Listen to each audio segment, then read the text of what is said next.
Bonjour, alors petit résumé de la sélection du combat des maîtres pour la finale des 12 ans des 12 coups de midi. Voilà, présenté par Jean-Luc Reichmann, dit Carlos avec sa chemise, oh, papayo, papayo, papayo, papayo, lélé. On a pu voir Tamsin que je ne connaissais pas, donc qui était là en 2014. Vous aviez Clément qui était resté 5 émissions. Vous aviez la jolie Camille. Son mari lui a demandé de l'épouser, elle a dit oui. Et puis bah, vous aviez donc Monsieur Je me la pète, Bruno, donc voilà, donc il se la pète, mais ça lui plaît de se la péter. Au coup d'envoi la première question, bah d'abord voilà, donc il a parlé un petit peu de son parcours. Bon, bah, il y avait ses copines, les brunettes, en visio, donc il nous a fait sa fameuse danse, mais il en a qu'une, hein. Il a pas d'autre danse, hein, il n'y en a qu'une. Alors, quel est le genre littéraire préféré des Français? Donc, bien sûr, ce sont les romans policiers. Après, donc la jolie Camille, on est parti sur son parcours, donc 25 participations et 94 500 euros de gains. Sa question. À qui la société japonaise Piala Incorporation offre-t-elle 6 jours de congés payés supplémentaires? Eh bien, aux non-fumeurs. Eh bien, bien fait pour les fumeurs. Après, donc, vous aviez le sympathique Clément, voilà, qui a eu 5 participations et qui n'avait gagné que 16 000 euros de gains. Alors, où habitent les Français les plus stressés? Eh bien, tout le monde aurait pu penser à Paris. Eh bien, c'était à Lille. C'est assez étonnant. Après, donc, vous aviez Tamsin, voilà, qui était très mignonne. Et, on a vu comment elle était quand elle était dans l'émission. Elle n'avait fait que 5 participations et elle n'avait gagné que 13 150 euros. Mais elle a pleuré et elle a fait pleurer Émilie. Et Émilie, elle pleure tout le temps. Voilà. Alors, sa question, qui devait à l'origine incarner Indiana Jones au cinéma? Donc, c'était Tom Selleck, qui est le frère de Charlemagne avec qui il partageait le pouvoir. Bruno ne savait pas, donc il a dit l'autre, et en fin de compte, c'était Carloman. Ça, Carloman, ça fait un peu un nom de super-héros portugais, bon, passons. Là, Eric Le Breton le savait. Après, qu'a découvert récemment une ORL néo-zélandaise dans l'oreille bouchée d'un patient, eh bien, c'était un cafard, c'est dégueulasse. Ensuite, en Australie, quelle est la particularité des serveurs de la chaîne des restaurants Karen's Dinner? Donc, ils sont odieux. Bah, il existe un restaurant, je ne sais pas si c'est toujours le cas, mais au pied de Montmartre, il y a un restaurant où la patronne engueule tout le monde. Donc, c'est pas nouveau, ce genre de truc. Après, quelle tâche ménagère le rappeur Damso avoue-t-il kiffé? Donc, c'était faire la vaisselle. Ensuite, dans la mythologie, tiens, des questions de la mythologie. Oui, parce qu'il faut savoir que Bruno, son thème préféré, c'était la mythologie. Donc, comme il était passé à l'orange, donc il fallait faire attention quand même. Donc, dans la mythologie, qui est le père d'Hélène de Troie? Donc, c'était Zeus. Ensuite, pour Camille, combien de temps avant de s'exposer au soleil est-il recommandé de mettre sa crème solaire? Eh bien, c'était 20 minutes. Eh bien, c'était une question intéressante pour celles et ceux qui vont aller bientôt à la plage. Chaque année, les participants au concours organisé près de Yukon au Canada se départagent en faisant, eh bien, se font geler leurs cheveux, comme on peut voir. Donc, ils plongent dans l'eau comme ça, et puis ils ressortent. C'est super étonnant. Voilà, sur cette question, eh bien, Clément est passé au rouge. Qui dit rouge dit duel. Il a pris donc la jolie Camille en duel, qui est partie, qui répondait super vite, hein. En 97, avec qui Hélène Ségara chante-t-elle le tube Villa Perlem? Donc elle a buzzé la première, mais elle était partie sur une autre chanson, donc c'était, je ne sais plus comment il s'appelle, l'italien, là, bon, passons. Ensuite, quel voyage consiste à parcourir entièrement la planète en 80 jours, etc.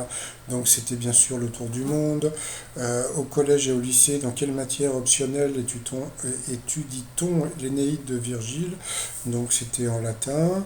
Et puis à la fin, quelle pâte molle et sucrée compose un marshmallow? Eh bien, c'était la guimauve. Ensuite, combien de couleurs utilisent les filles adeptes du monochromatique make-up pour se maquiller? Mono c'est une, elle a dit une, c'était ça, donc elle a battu Clément, donc bravo à elle. Ensuite, sur le coup par coup, donc, quelle femme a été présidente dans ce pays?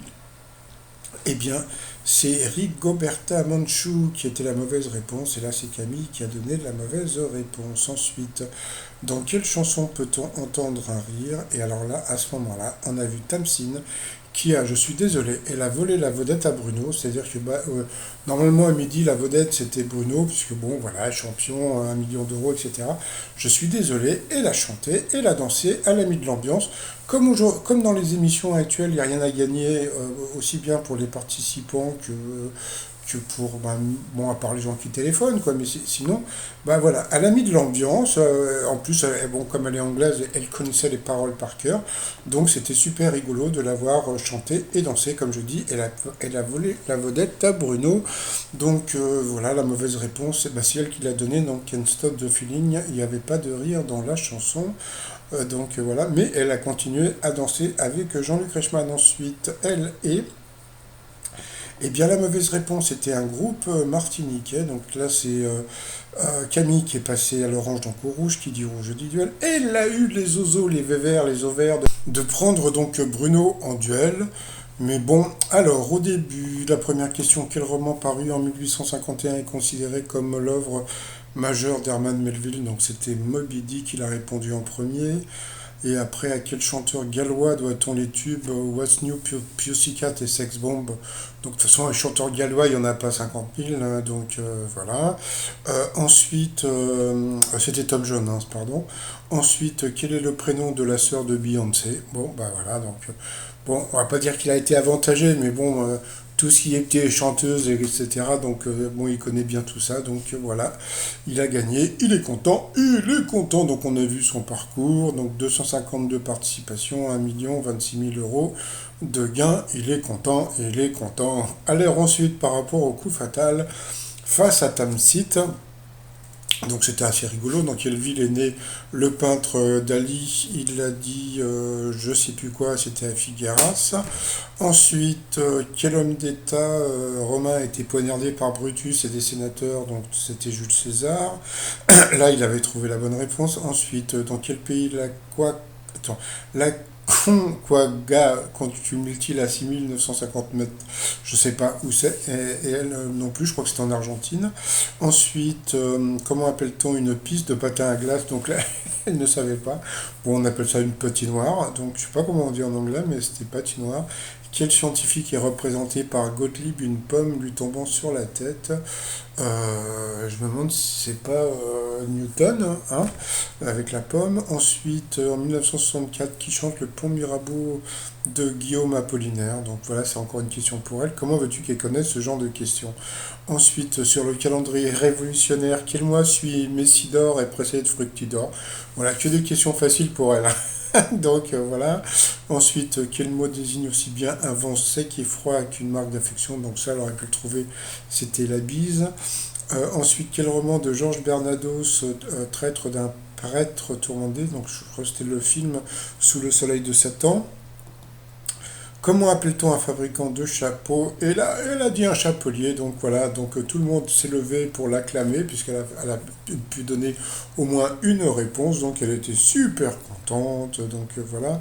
Ensuite, sous quel autre nom est connu le pont Saint-Bénézé? Donc bien sûr, c'était le pont d'Avignon, donc question assez simple pour Bruno, et puis après, pour elle, quel mot d'origine anglaise désigne le décompte des points au cours d'un masque? Donc elle est partie sur un mot anglais avec l'accent et en fin de compte c'était juste le score. Donc voilà. Donc elle a été éliminée. Comme on peut voir, Bruno n'a pas répondu à beaucoup de questions. Mais bon, comme je l'ai dit, elle a fait le show. Et puis bon, je pense que pour les 12 ans des 12 coups de midi, c'est ce qu'on demande, hein. C'est plus du show qu'autre chose. Parce que bon, on sait très bien qu'à la fin, on sait qui c'est qui va gagner. Donc voilà. Donc bon, bah, voilà. Donc bon, bah, comme d'habitude, il a fait sa petite tendance. Par rapport comment dire, au coup fatal, voilà, au coup de maître, bon, on s'en fout, hein, comme je vous ai dit, donc c'est pour un mec qui va téléphoner, donc on s'en fout un petit peu. Pour finir, bon, bah, Tamsin a fait une petite danse que tout le monde a reprise, c'était assez sympa. Par contre, eh bien, ils n'ont pas dit qui seront donc les candidates demain, donc bah, on verra demain. Et puis bah, bravo à Tamsin qui nous a mis une ambiance du tonnerre. Et puis bah, moi, je vais vous souhaiter une agréable journée et je vous dis à demain. Portez-vous bien et surtout, portez-vous. Allez, bye bye.